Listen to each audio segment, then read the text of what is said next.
En 1994, Sabritas decidió lanzar una colección de unos plásticos circulares con personajes de los Looney Tunes. Aunque eran sencillos en imagen, fueron algo novedoso para la época. ¿Te acuerdas de ellos? Sí, ya lo sé. Ya te desbloqueé un recuerdo, ¿verdad? Sí, son los tazos. Bueno, realmente se llamaban sabritazos, pero tú sabes de lo que te hablo. Fue también el año en que la marca de frituras Sabritas decidió lanzar una colección de unos plásticos circulares con personajes de los Looney Tunes.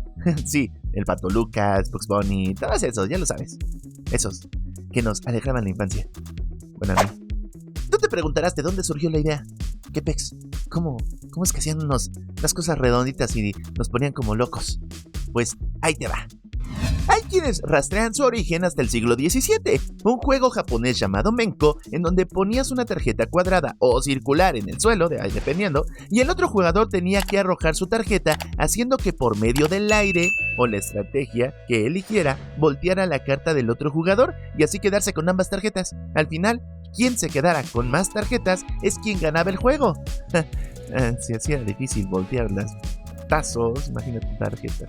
Se cree que los tazos, como hoy los conocemos, se originaron en Maui, Hawái, durante los años 20 con tapas de botellas. No, man. Antes sí había imaginación. Ahora, a inicios de los años 70, con una marca de jugos llamada Pug, se reintrodujo el juego una vez más a nuestras vidas. ¡Ay, sí, no! Luego, a inicios de los 90, una maestra de una escuela presentó el juego de su infancia a los estudiantes y fue justo a partir de aquel momento en donde el juego cobró una tremenda popularidad, extendiéndose por todos los Estados Unidos y de ahí el resto del mundo. ¿Por qué siempre empieza en Estados Unidos? En Argentina y Uruguay fue PepsiCo Snack quien se encargó de difundir estos discos de plástico entre los consumidores infantiles. En Colombia y Venezuela lo hizo Frito-Lay, en donde también tuvieron un gran auge. Para Inglaterra, la encargada fue Walkers. Y para Chile lo hizo Evercrisp.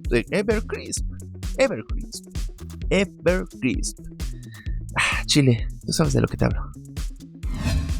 Los tazos llegaron a España gracias a Matutano y en Holanda con Smith. Allá se llamaban flipos. Ay, si no, me estás flipando. Y de hecho en Europa son más difíciles de conseguir. Todos los tazos se conseguían como regalo dentro de alguna bolsa de frituras de la compañía. Debido a su fácil adquisición, todos los niños empezaron a coleccionarlos y jugar con ellos en las escuelas a la hora del recreo. Tú fuiste uno de esos, niégalo, ¿verdad que no? Ya lo sabía.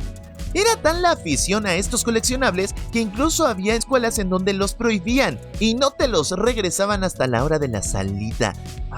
Cómo me molestaba eso. Los maestros de esa época lo veían como una adicción, así como si fueran apuestas. Por Dios, ¿qué éramos? ¿Unos maleantes? ¿Traficando tazos? Jugábamos a veces de a peso, que era lo único que teníamos en la bolsa. O clásico, de a tazo. ¿Lo volteo? Ya es mío. Cómo me daba coraje eso. A veces volteaban el tazo más chavocho, el tazo más chido que tenían.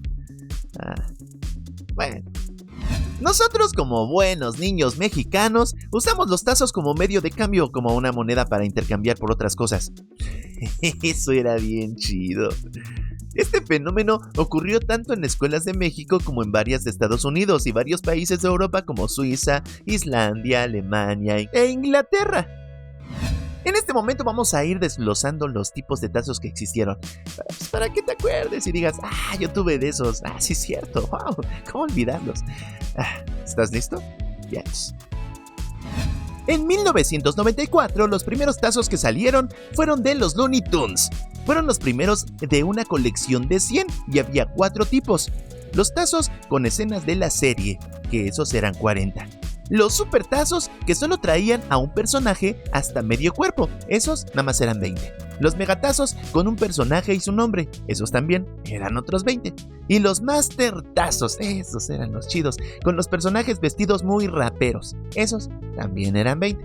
Después surgieron los giratazos, los cuales tenían un borde en el centro para que giraran. Estaban bien chidos.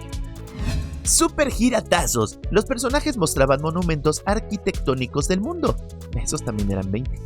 Mega giratazos. Los personajes salen vestidos de acuerdo a un país. Además, la imagen de fondo tiene un efecto movible. Fueron los primeros en poseer esta característica. Porque después de ahí... Master Giratazos. Los personajes representaban bailes típicos del mundo. Además, la parte trasera del tazo venía con holograma. Y poco después, en ese mismo año, salieron bueno, digo mis favoritos, pero pues yo sé que eran los favoritos de la mayoría de todos los de mi generación. Digamos, los cuarentones. Levante la mano a los cuarentones. Tú tienes 40. 39. Ya te rechinan las rodillas, carnal. ¿Te gustaban estos tazos? Acéptalo. Estos eran los de los Tiny Toons. Fueron los primeros en tener una imagen con efecto movible. La imagen de los Tiny Toons cambiaba a una diferente conforme movías el tazo de arriba hacia abajo. Así. Aunque con el tiempo la mica de plástico llegaba a desprenderse y adiós a la imagen movible. De estos fue una colección de 124 tazos y hubo 5 tipos. Tazo. Además de la imagen movible, tenía la frase como de pelos, que pesado, préndete, nunca cambies. Ay, Dios mío, casi lloro. De estos habían como 50. Los supertazos. De estos hubo 2 clases.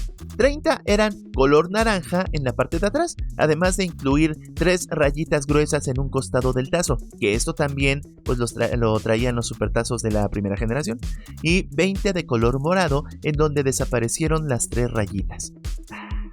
Los Master Tazos. Estos tazos ya no poseían las habilidades de movimiento, tenían imágenes de un personaje en ambos lados y diferentes posturas. Eran más gruesos que sus antecesores. Estos eran 20.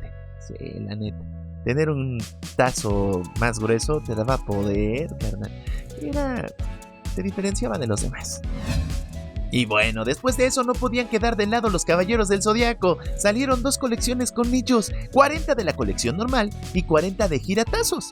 Durante esta colección aparecieron los primeros portatazos, en que en realidad eran 2 plásticos entrelazados con 2 ligas y solo había que meter los tazos hasta que las ligas aguantaran. En 1995 aparecieron los tazos armables. Los comerciales eran chidos. Eran épicos, la neta. Salía Armando Hoyos, o sea, Eugenio Derbez, armando los nuevos Armando Tazos. Se rompieron la cabeza con esos comerciales. Estos tazos tenían a los personajes de Hanna-Barbera y Los Simpson. Tenían en la orilla varios recortes así como para que se embonaran entre sí y formaran figuras, y había otros con abertura más grande que te servían para impulsar tu tazo y mandarlos a volar. En 1998 llegaron los Pokémon Tazos, con todo y un póster o mantel para jugar sobre él. Este servía para conocer los poderes de cada Pokémon que había en ese entonces y saber qué poder era más fuerte sobre los demás. El juego de los tazos adoptó las reglas del videojuego Pokémon de una excelente manera. Los tazos de Pokémon en México duraron tanto como la popularidad de la serie en sus primeros años. Ya después, en el 2003, aparecieron nuevos personajes. Sin embargo, este año es recordado porque fue cuando salieron los de Dragon Ball. Y sí estaban chidos. No los coleccionaba, pero estaban padres. Después llegó el 10º aniversario de los tazos y en el 2004 salió una edición de Yu-Gi-Oh! De aquí empezaron a surgir más variedades de tazos que siguen existiendo actualmente, desde los Shiny, que son con una imagen brillosa con varias capas holográficas, los Metallics, los Silver, los Classic, los Cristal, los Fly, con sus ranuras para armar. Como curiosidad, el tazo número 101 tenía la imagen de Exodia. No sé de lo que estoy hablando porque Yu-Gi-Oh! Nunca me gustó, pero si a ti te gustó, sabes de lo que estoy hablando. Así que si sabes de lo que te estoy hablando, pues disfrútalo, papá. En el 2005 apareció la colección de Mucha Lucha. Estos tuvieron una edición especial de tazos Mega, que eran como los Metallics, pero pues más grandes. En el 2006 fue la reaparición de la familia más conocida en la televisión, sí, Los Simpson. Esta serie es de las más buscadas por los coleccionistas y sobre todo los fanáticos de la serie. Ya después, el siguiente año, fue el turno de Bob Esponja y el regreso de Pokémon, pero ahora con una versión llamada Rebotazos, que tenían una orilla de goma en varios colores que los hacían rebotar. ¿Eso qué? La popularidad de los tazos alrededor del mundo ha sido tal que han sacado miles de diseños diferentes, algunos de videojuegos como Mega Man, otros del primer ministro de Inglaterra como Tony Blair y hasta del presidente Bill Clinton. Ya son muchos años desde la primera vez que aparecieron en México y siguen teniendo un gran éxito, pero solamente queda la incógnita de ¿cuál será? Ya se fue. ¿cuál será el personaje que saldrá después? Y ya lo sabes, ayúdanos a reventar este video de likes, haz tocar la campanita hasta los cielos y cuídate mucho. Nos vemos en un video más de Mucho Pop.